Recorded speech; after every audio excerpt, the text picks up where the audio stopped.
Let me introduce you, Paul Clayton, a member of Royal Society of Medicine. And I know that you were participating in a meeting yesterday with renowned scientists, which took held in the Parliament, in the English Parliament. What was this debate about? The British government, like every other government in the developed world, has a huge problem with degenerative disease.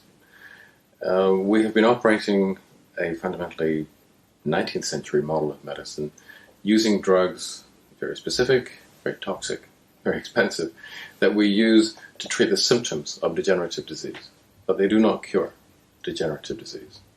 And even although we can sort of help individual patients, outside the surgeries, outside the hospitals, the tidal waves of illness are gathering. We're seeing more and more cancer, more dementia, more coronary artery disease, more diabetes, of course. And we've become aware of the fact that the 19th century pharmaceutical model, magic bullets, if you will, is just no longer appropriate. It's not getting to the heart of the problem. Instead of trying to plug up the holes in this boat, which is not so much, it's got so many holes, it's more like a sieve, not a boat anymore. What we must do is to address the root causes of these illnesses and create a body of public health that is once again intact. We need to heal it.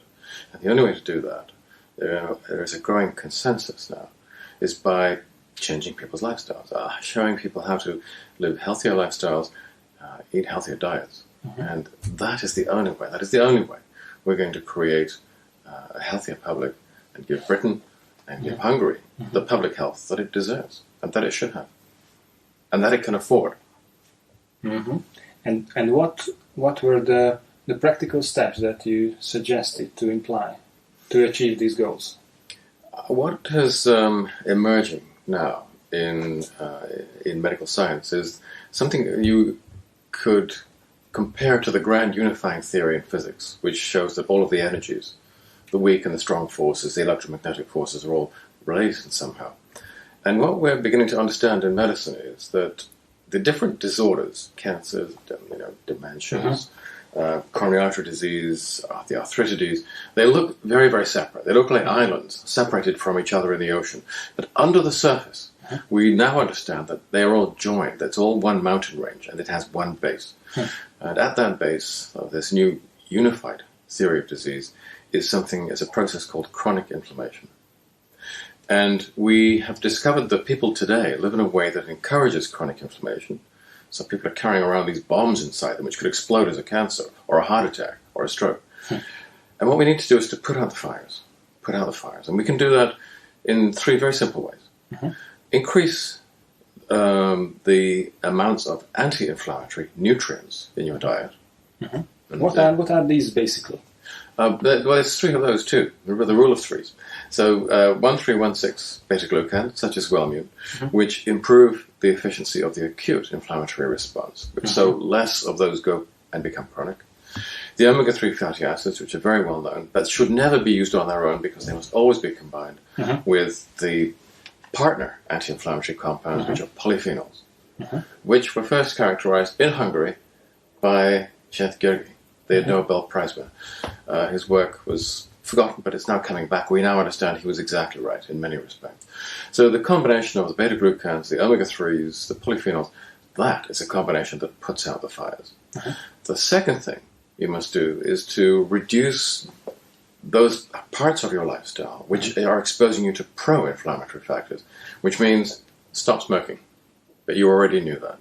But it also means eating less pro-inflammatory foods. And the pro-inflammatory foods, in short terms, in shorthand, are foods cooked at high temperatures. So fast foods, because to prepare food very rapidly, you need to cook it at a very high temperature. And those high temperatures produce compounds called ages and ales and various other things, which are very pro-inflammatory. So I'm afraid no more McDonald's, no more Pizza Hut, none of that crap. And it is crap. Slow-cooked foods. Or foods cooked at low temperatures. That's the second thing. Third thing, more physical exercise. Not exaggerated. I mean, I don't want you to go out running marathons because that's all pro-inflammatory as well. Moderate levels of exercise, which are important in helping to maintain blood glucose levels, blood insulin sensitivity, and a good body weight. There's three very simple things. They're very easy changes to make. I mean, I'm not asking people to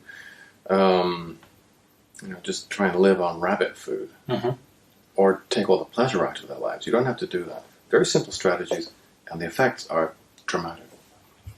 Does the mainstream medicine accept these ideas? What are the opinion of doctors about these facts?